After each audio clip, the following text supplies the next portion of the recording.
بسم الله الرحمن الرحيم يا أيها الناس اتقوا ربكم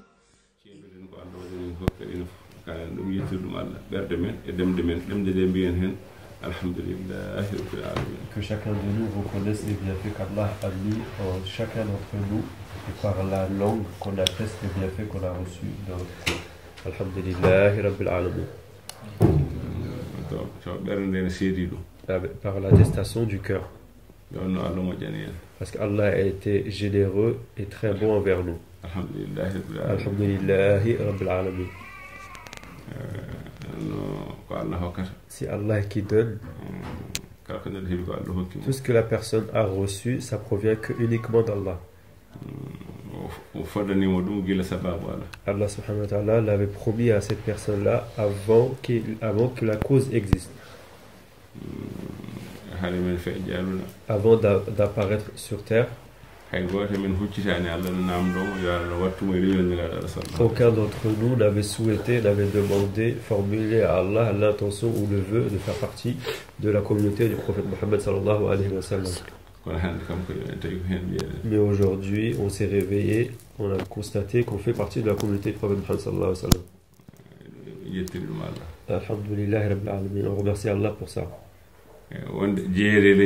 Le fait de compter parmi les membres de cette communauté, les bienfaits qu'il y a dedans, nous ne le savons pas.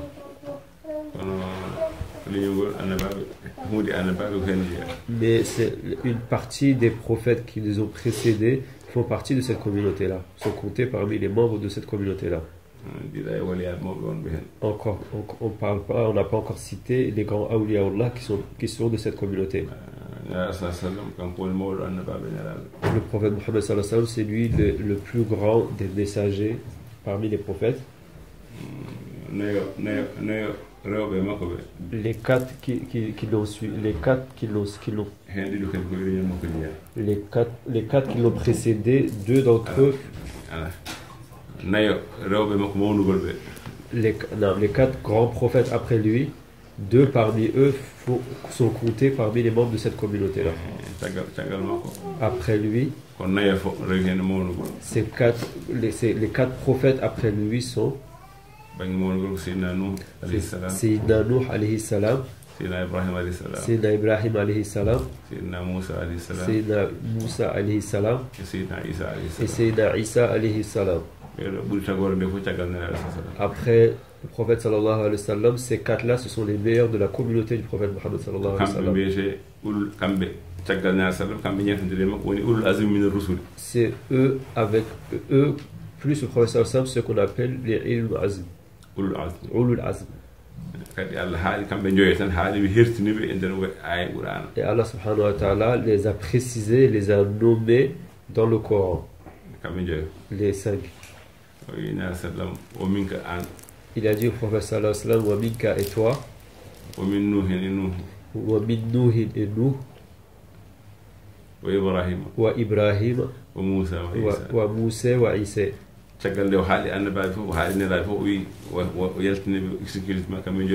Après avoir cité d'autres prophètes, ceux-là exclusivement, il les a nommés plus précisément.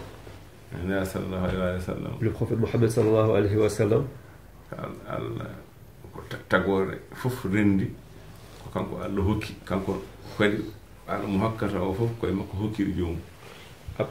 après lui sallallahu alayhi wa sallam, tous les dons d'Allah envers sa créature, c'est passé par lui et c'est par lui sallallahu alayhi wa sallam. Tout ce qui n'est pas, tout ce qui reçoivent d'Allah, ça passe par lui. Les prophètes, tous leur mission était exclusivement de prévenir ou de préparer sa venue, d'éduquer, puisqu'ils n'étaient pas encore arrivés, donc leur mission aussi, il faisait partie de leur mission de préparer la venue et d'éduquer les gens de ce peuple-là, de ce prophète. À chaque époque, l'éducateur de cette époque, de ce peuple-là, de cette époque-là.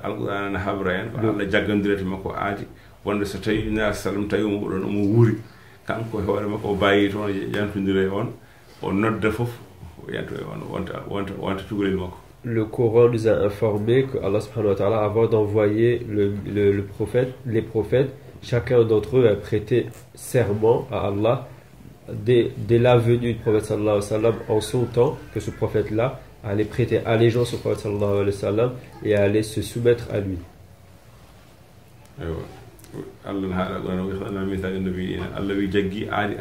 Allah subhanahu wa ta'ala dit, j'ai pris le serment des prophètes.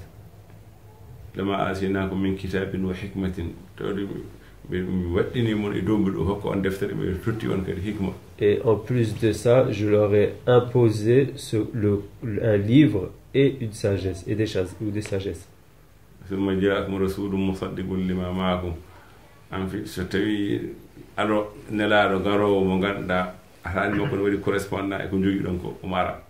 Lorsque le prophète qui viendra et dont sa situation prophétique correspond à la mission que vous avez, ou aux choses, les éléments qu'on vous a donnés,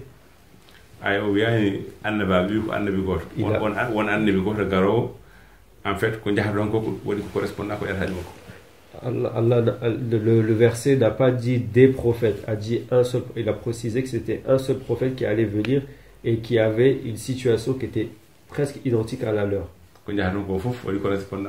Tout ce que vous faites, ça correspond à sa mission, c'est sa mission à lui.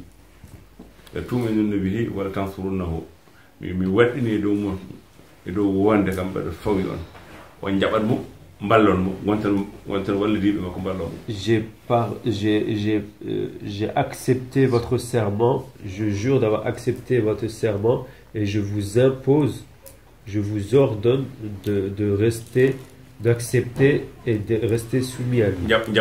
D'accepter et de rester soumis à lui. Et en plus de l'aider.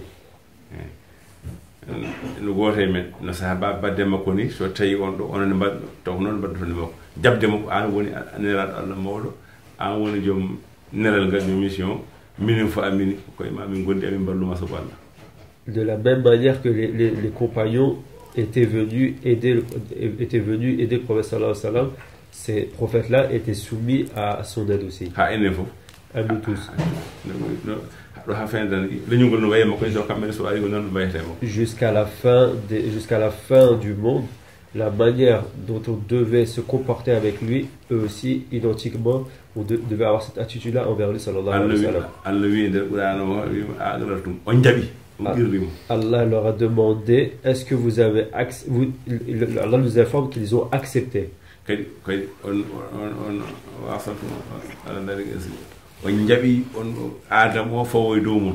que Allah subhanahu wa ta'ala a dit, nous informe qu'ils ont accepté et qu'il leur a imposé, il leur a ordonné ça. Il ne les a pas interrogés. Après ça, il les a interrogés. Et ils ont dit, nous avons entendu et accepté. Nous avons entendu et accepté.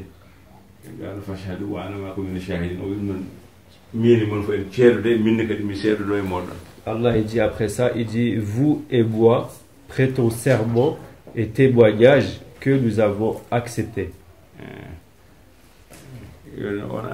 Et ce prophète-là,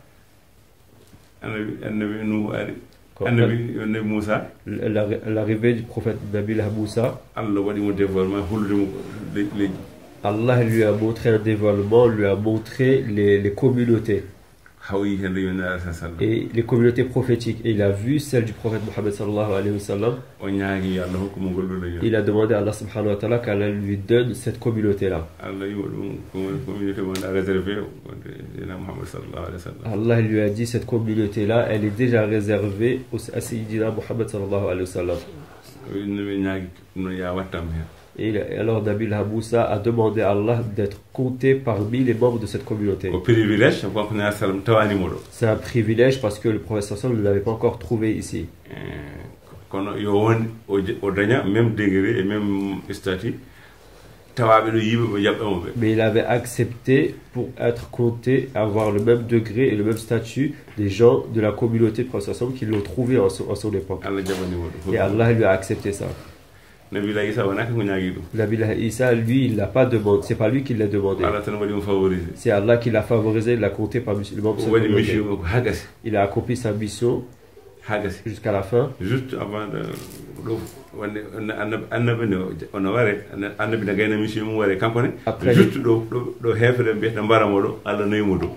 les prophètes, il y a certains prophètes, à la fin de leur mission, ils sont tués par les gens de son peuple.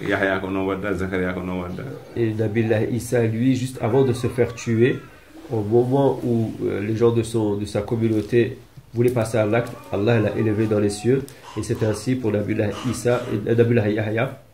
Nabi Yahya, il a été assassiné. Nabi Zakaria a été assassiné.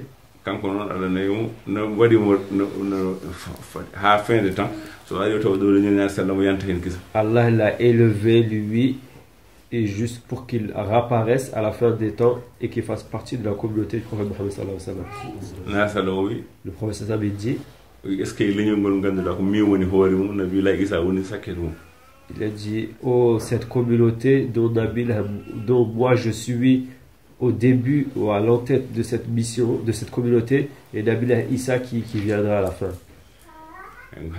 C'est un hadith authentique. C'est nous.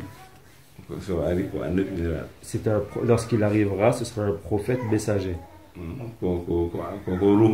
C'est un esprit divin. Sous un aspect particulier.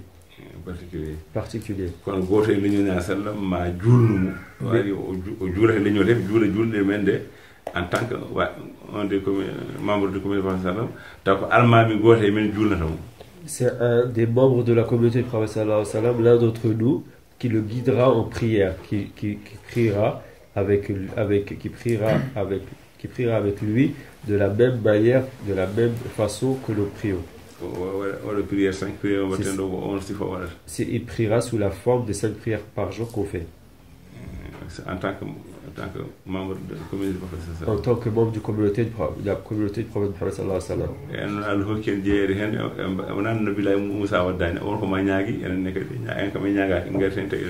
Nous, Allah subhanahu wa ta'ala nous a privilégiés parce qu'il nous a compté parmi les membres de cette communauté sans qu'on ait à lui demander, alors que Nabi Moussa lui l'avait demandé.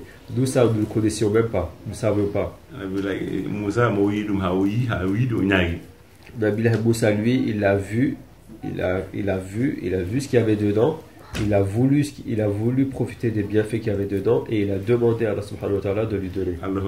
Et Allah lui a donné ce privilège. Nous, il n'y en a aucun d'entre nous qui a demandé ça. On ne savait même pas. On ne savait pas ce que c'était pour pouvoir le demander. Juste aujourd'hui, on se réveille, on voit qu'on est compté parmi les musulmans. Qu'Allah subhanahu wa ta'ala nous permet d'avoir le comportement du prophète Mohammed sallallahu alayhi wa sallam. Qu'Allah nous permet de compter nos pas sur les siens sallallahu alayhi wa sallam. Qu'Allah nous permette d'aimer sa communauté. Qu'Allah nous permette d'aimer le Coran. Qu'Allah nous permette d'aimer la charia. Qu'Allah nous permette d'aimer les gens de sa famille sallallahu alayhi wa sallam. Qu'Allah nous permette de l'aimer d'un amour qui nous fait oublier qui on est. Qu'Allah nous permette d'aimer les gens de bien de sa communauté. Les awliyaullah, les savants. Et le grand des awliyaullah parmi eux, c'est Sayyidina Cheikh Ahmad Tijani radiallahu ta'ala anhu. Qu'Allah nous permette de l'aimer.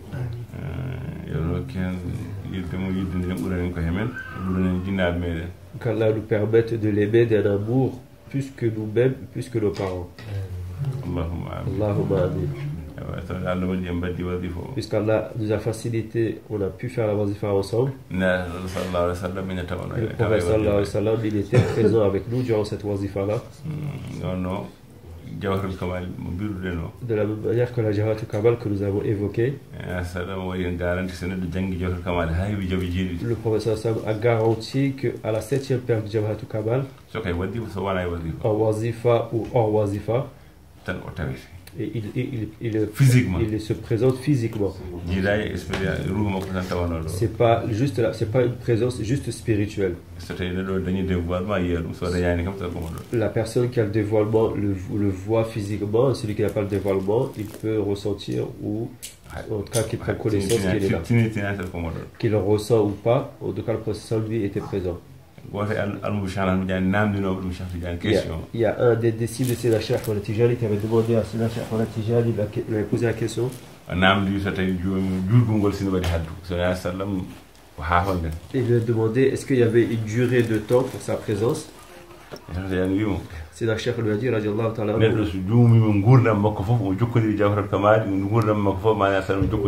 a dit celui qui récite continuellement toute sa vie la Jawharatul Kamal, le professeur sallam sera continuellement présent avec lui durant toute sa vie. Et il y a le fait de s'asseoir même ainsi avec le professeur sallam un petit peu de temps, c'est quelque chose de valeureux. C'est pas quelque chose de petit. Ça c'est la particularité de la récitation de Jawharatul Kamal. La particularité, ça ne veut pas dire que c'est quelque chose de supérieur. La Salatul Fatihi, elle est beaucoup plus supérieure que la Jawharatul Kamal. Elle a plus de valeur que la Jawharatul Kamal. Lorsqu'on dit qu'elle est supérieure, elle est supérieure seulement. Mais on n'a pas cette particularité-là, on ne l'a pas obtenue, on ne l'obtient pas en récitant la Salatul Fatihi. Et ça ne fait pas partie. Mais la Salatul Fatihi reste plus valeureuse que la Jawharatul Kamal. On a récité la Salatul Fatihi. On a récité 50 fois la Salatul Fatihi durant la wazifa. On a récité 12 Jawharatul Kamal. Avant ça,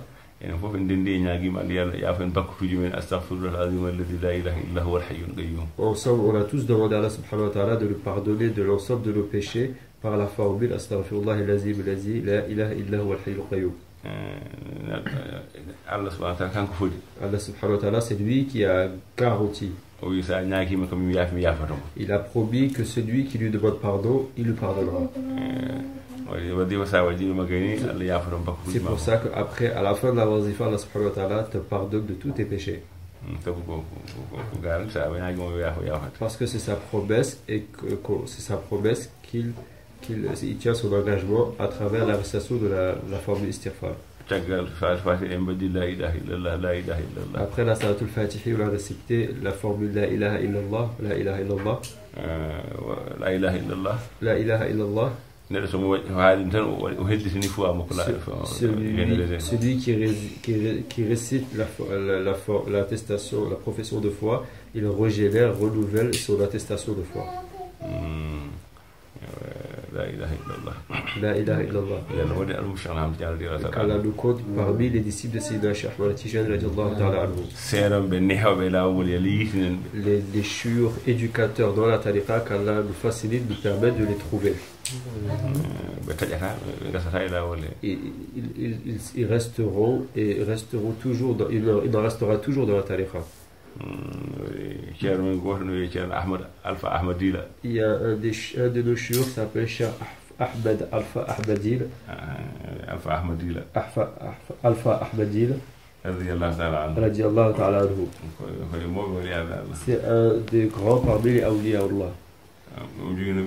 Il avait un fils et il avait des disciples. Il avait ses enfants et ses disciples.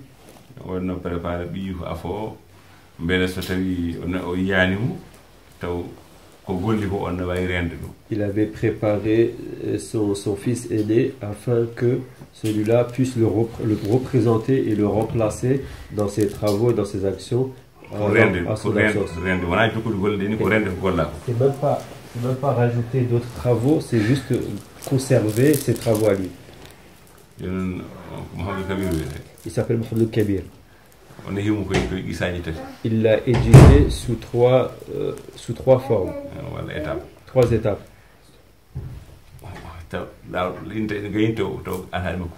En 3 étapes, c'est bon, la mission était accomplie. La première fois,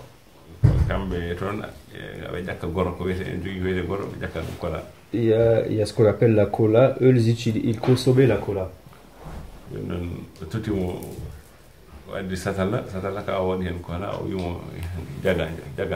Il a apporté un récipient, il a mis la cola dedans et il lui a dit tiens-moi ça, guette-moi ça. Et la cola, c'est quelque chose qui pourrit très rapidement. Le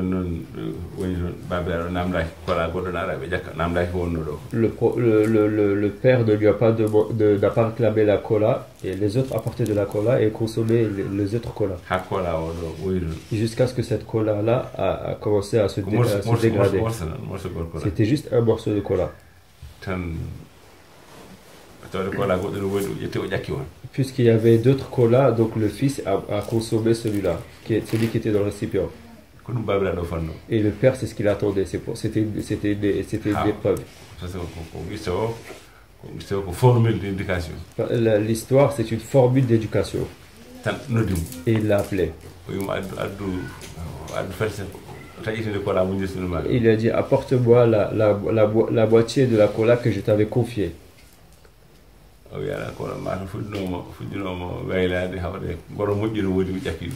Il a dit comme le morceau que j'avais commençait à se dégrader et qu'il y avait d'autres colas qui étaient plus jolies, plus bonnes, donc j'ai consommé celle-ci. Donc comme il y avait d'autres, mais j'ai d'autres colas, elles sont beaucoup plus belles. Il a dit tu as mangé ça. Il a dit n'est-ce pas que je t'avais confié ça? Confiance. Il a dit cette confiance.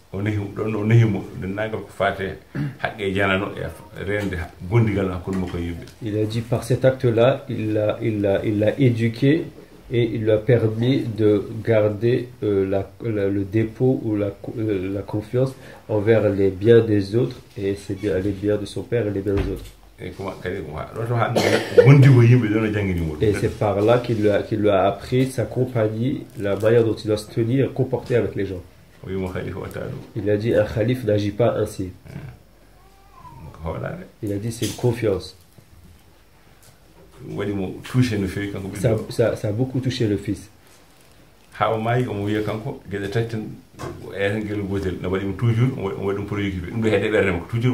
Il disait jusqu'à la fin de sa vie, le fils il disait moi il y a 3 choses qui me préoccupent et qui me préoccupera toujours.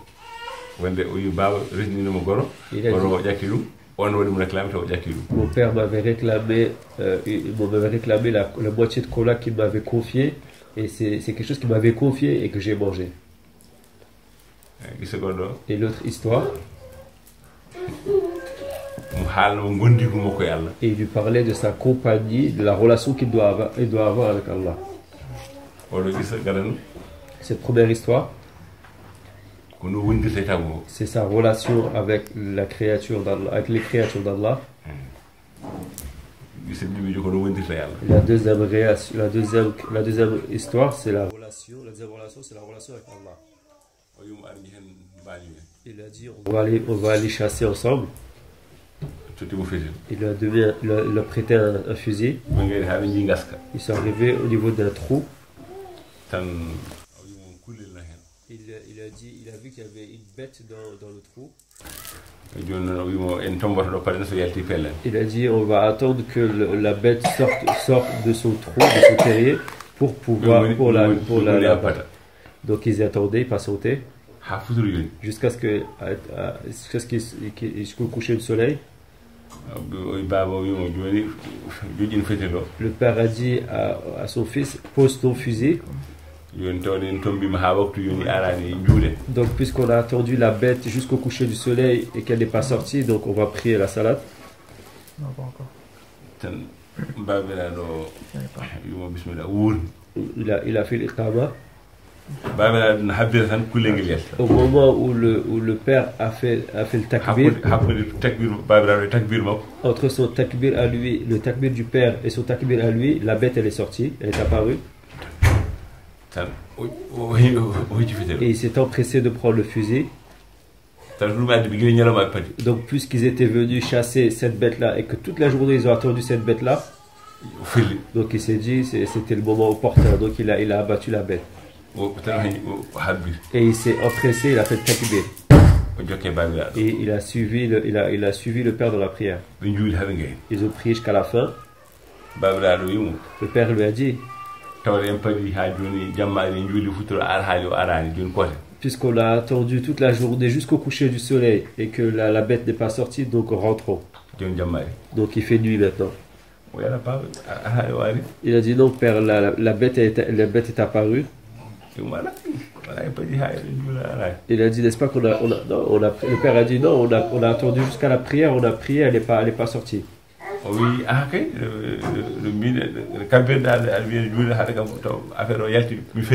Il a dit au moment où tu as fait le takbir, avant que moi je fasse le mien, la bête est apparue et je l'ai abattue. Il a dit tu as tiré dessus. Il a dit tu as tiré dessus. Il a dit j'ai même pas entendu. Il a dit j'ai pas entendu, j'ai rien entendu. Où est-ce qu'elle est la bête? Il a dit elle est là. Il a dit tu as laissé la prière pour abattre la bête.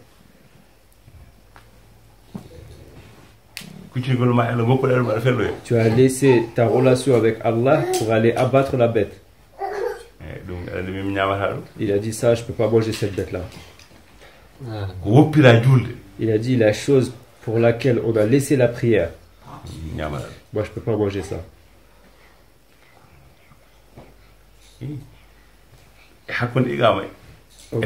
Entre le iqama et le takbir, il n'y a pas le temps pour abattre une bête. Normalement il n'y a pas le temps pour abattre la bête. C'est pour tout le monde. C'est pour tout le monde. Entre l'iqama et le takbir, il n'y a pas le temps d'abattre la bête. Ça l'a marqué. Mais l'histoire,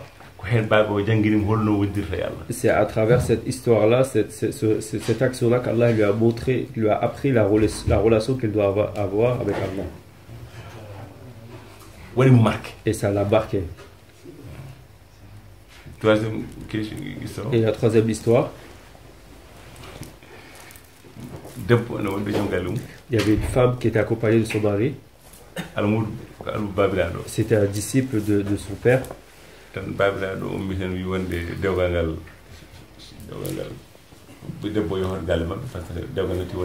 Le père s'est levé comme ça, a dit au couple, il n'y a plus de mariage entre vous, la femme rentre chez toi.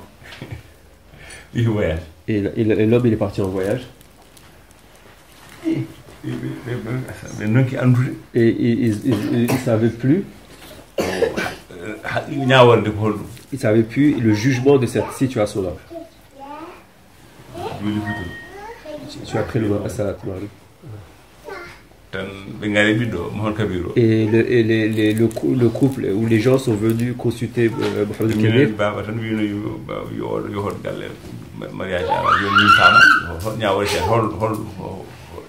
Ils lui ont dit ton père avant de partir en voyage, il avait jugé qu'il n'y avait plus de mariage entre eux. Donc nous on voudrait connaître le jugement de cette situation-là. Le fils Mohamed Kébé, il a demandé au couple qu'est-ce qui s'est passé entre vous qu'est-ce qui s'est passé pour que lui puisse juger l'affaire selon la charia. Et ils ont donné aucune raison valable qui nécessitait qu'on annule le mariage.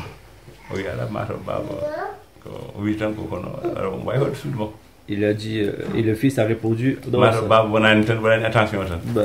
peut-être que mon père n'avait pas fait attention, mais la femme peut rentrer dans son foyer. Dans le foyer de son mari. Le mariage n'est pas. Il n'y a rien qui invalide le mariage. La femme est rentrée chez elle.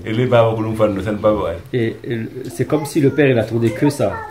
Il attendait que ça se passe comme ça pour revenir de voyage.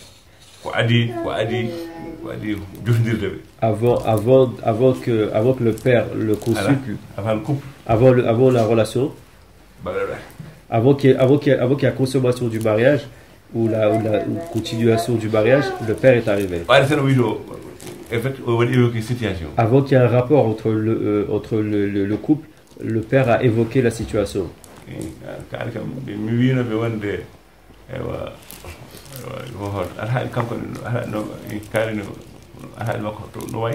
Le père a dit, avant de partir, j'avais ordonné à la femme de rentrer chez elle.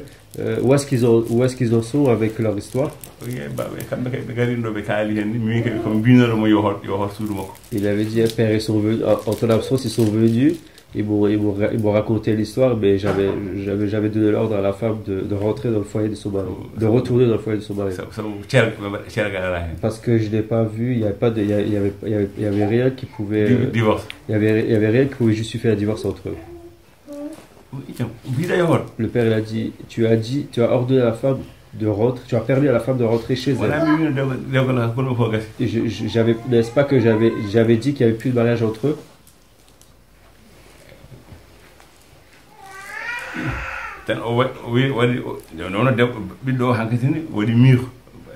Et là,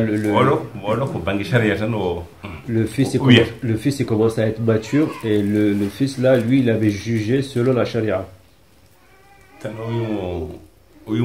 Il a dit, lève les yeux, regarde. Il a dit, n'est-ce pas, ça c'est les tables gardées. Il a dit, tu vois qu'il y a un mariage entre eux, tu vois pas qu'il y a plus la date d'échéance, l'échéance de ce mariage arrive à terme.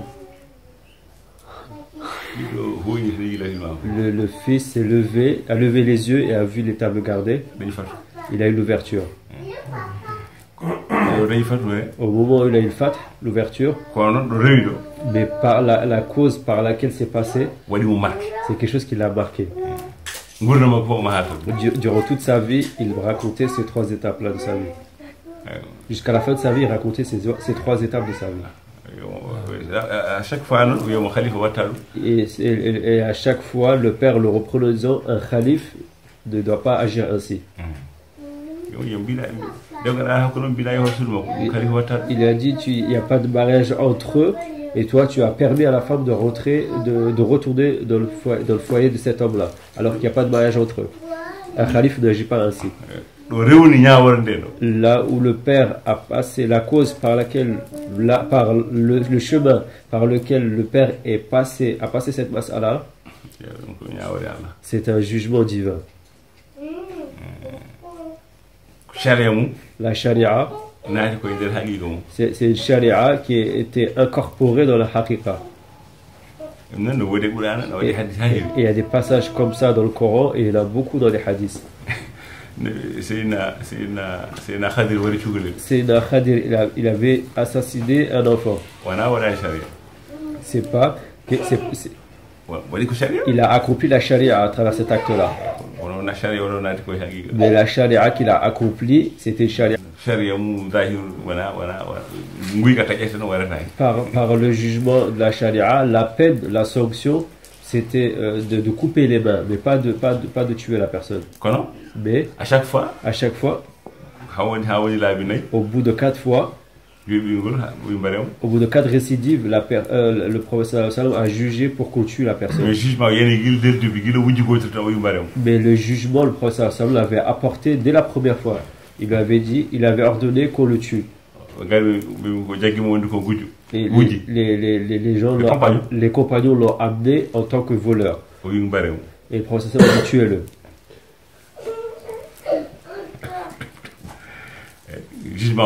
Le jugement il est tombé, ça y est. C'est la charia. Mais le prophète ce qu'il a fait, l'action qu'il a eue, c'est il relève de la charia. Mais c'est une charia qui est passée par la haqiqa. C'est le Hajj Mohamed Saïd, il l'a fait. Il y a une personne qui est venue à lui. C'était pour célébrer un mariage. Le Sidi Hadj Moussa, il a dit non. Il a dit que personne célèbre le mariage entre eux.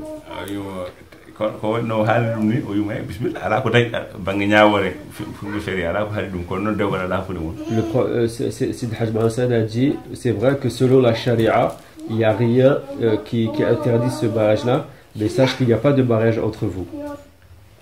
En ce temps-là, la personne n'avait pas entendu ou compris le jugement de Sidi Hadj Moussa.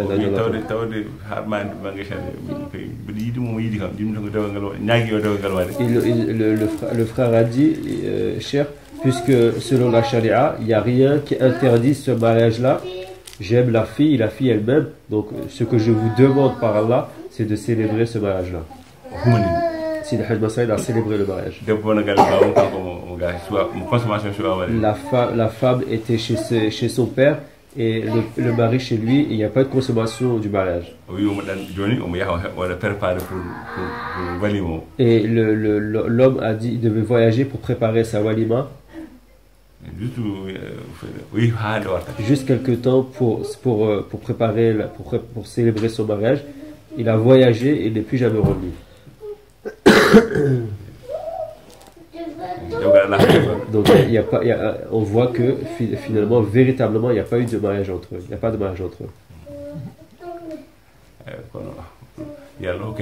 Qu'Allah nous permette de comprendre la charia et de comprendre la haqiqa.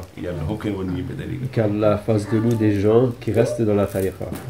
Allahumma amin. Allahumma salli ala sayyidina. Fatiha salatul fatihi. فاتحة صلاة الفاتح محبوبي يزداد محبوبي يزداد يا صلي وسلم دائما أبدا على حبيبك خير الخلق كلهم مولاي صل وسلم دائما